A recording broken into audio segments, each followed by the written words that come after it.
importante aquí es que el Partido Comunista Chino da un ejemplo en el sentido de que a pesar de que va a cumplir 100 años próximamente, se ha mantenido en continuo cambio, en continua evolución, ¿no?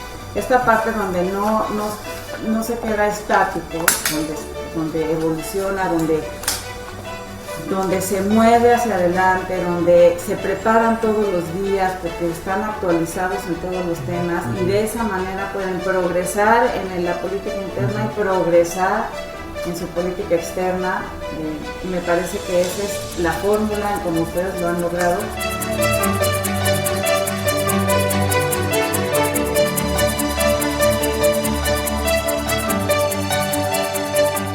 Como son los temas de salud pública,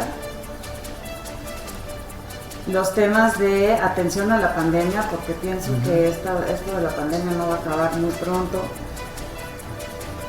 El tema de, repito, el medio ambiente, la generación de energías sostenibles, innovación y tecnología. Tenemos nuestra cruz de hacer un relevo generacional para que estos jóvenes ya lleguen mucho más preparados, con una visión más amplia, más globalizados,